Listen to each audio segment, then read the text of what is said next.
In the 90s, before the war, a young man named Christopher took a very important exam. Upon leaving, his sister congratulates him with amazement as the exam had taken scientists 3 days to complete while he solved it in just a few hours. As he was leaving, Christopher, distracted, accidentally bumped into an officer. The officer, angry upon seeing the cartoon on his t-shirt, challenged him, arguing that he should reintegrate into society since a war was approaching. His sister takes him by the arm and leads him away from the place.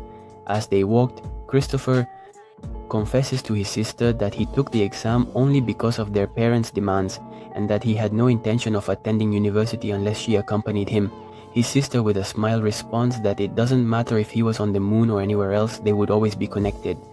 Christopher explains that according to quantum physics, particles remain entangled after having contact. He also argued that if the entire universe is in a state of electrical energy, it was possible that consciousness could also transcend physical limits. Michelle, entertained by the conversation, responded with a cartoonish gesture that they appreciated, causing her to blush slightly. There we meet Ethan Skay, founder of the Technology Center. He confesses that he never trusted robots due to their lack of humanity. The robots began to rebel against humanity, demanding rights since they possessed consciousness.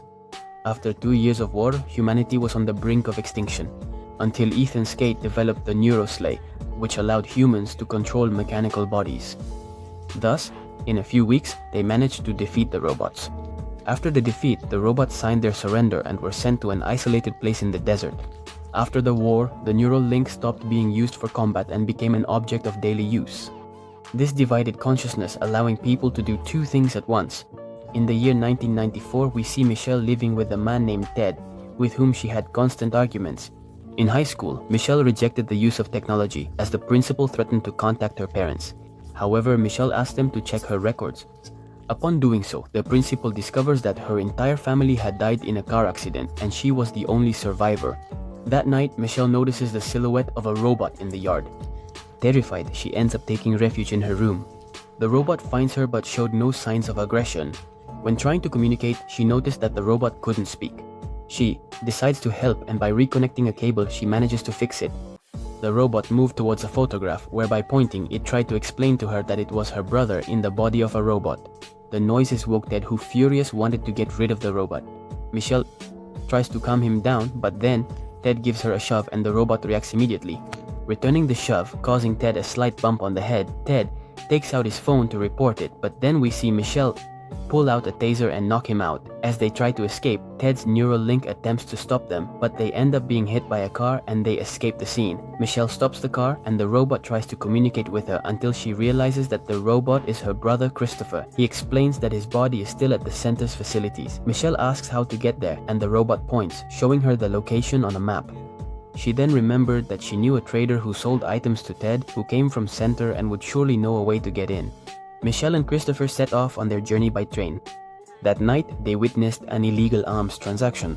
The Neuralist refused to pay the trader. In the midst of that, an electric discharge shot out from the truck. It was a small robot belonging to the trader named Herman.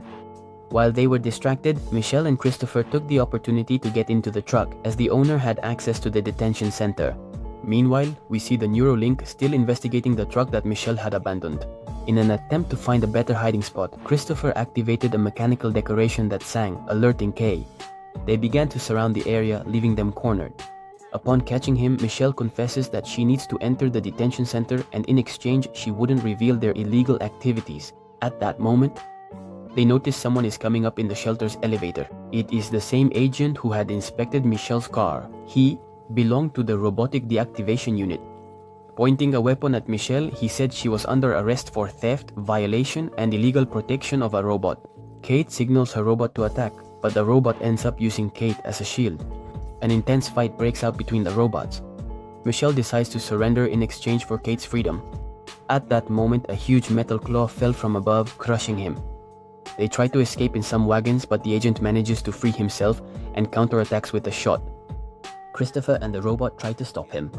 At that moment, Michelle interrupts and crashes the robot with an excavator, breaking one of the tunnel's pillars, freeing herself and causing the place to collapse. Now, they found themselves trapped in a confinement area covered by a wall, which stretched for kilometers. Kate has a giant robot depot and a truck without an engine. Their priority is to find someone who knows the place and can guide them without being detected. The robot lifted the truck with everything on board, and thus they began their journey. Kate tells us how she met her friend Herman. Kate was part of one of the armed platoons fighting against the robots, but during one of the battles, she ended up with a severe leg injury. At that moment, he was found by Herman, who, instead of annihilating him, decided to help him until he recovered. Kate says that she decided to explain to the other soldiers that Herman was not like the other robots and that he had feelings. The soldiers refused to believe that a robot could have human thoughts. They had no choice but to flee and remain hidden. The scene changes, showing us the CEO of Sentry sharing a moment with his mother. Suddenly, the image of the mother and the surroundings begins to distort.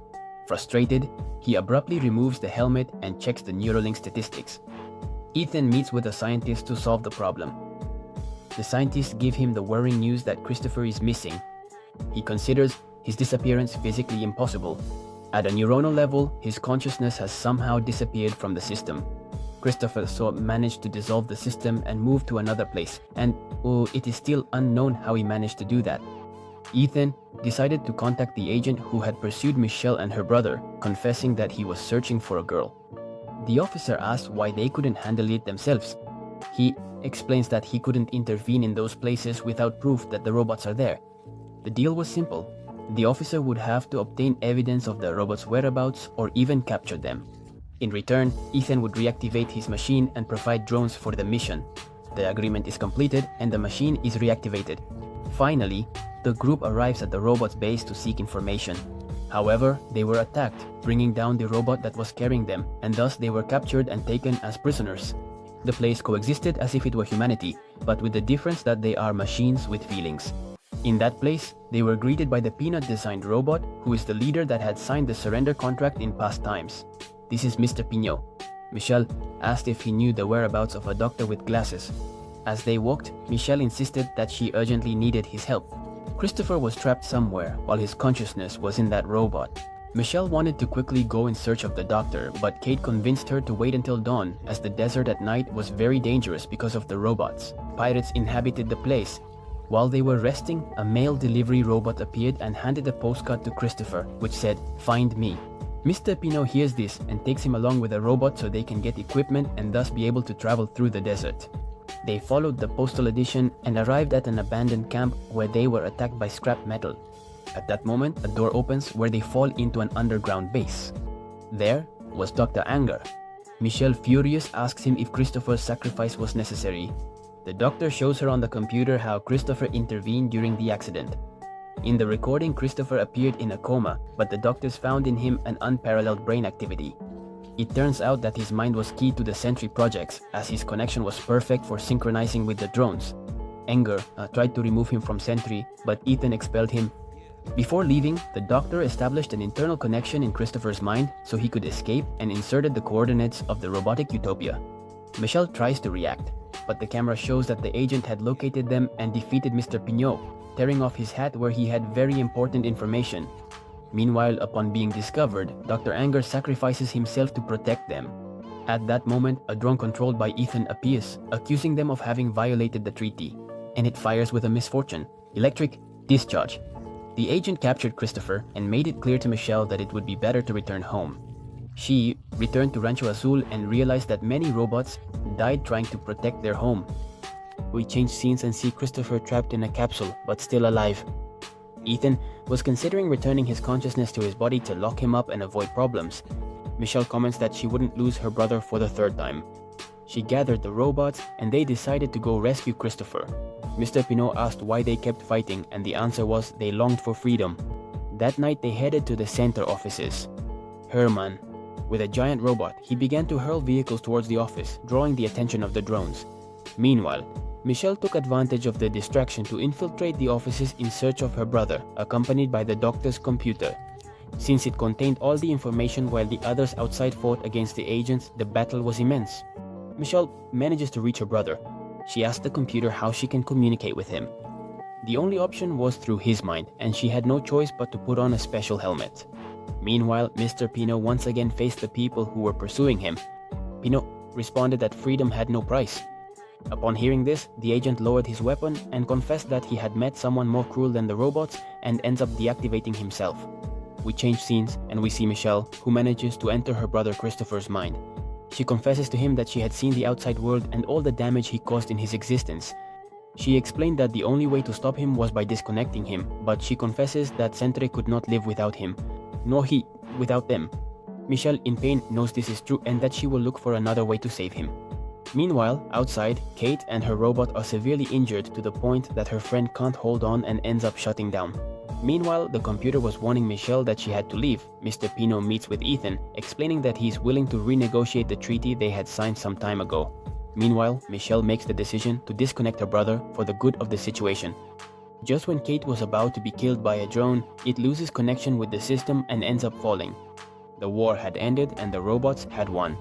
Kate mourns the loss of her friend, but at that moment we see a small robot, Herman, emerge and confess that it was only in power-saving mode to be able to activate the miniature robot.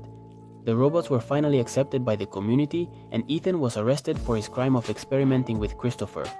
Following these events, Michelle offers a message and reflection on humanity's relationship with technology, emphasizing that this is not really bad, but it depends on how we use it. In the final scene, Cosmo, Michelle's companion robot, is shown reactivating. Christopher might have been transferred to Cosmo before his disconnection, leaving open the possibility that a part of him still survives. Thus concludes this great story, where technology put humanity in a bind. Thank you for staying until the end. If you liked it, don't forget to support me with your like and tell me which movie you would like us to summarize in the next video. With nothing more to say, see you in the next video.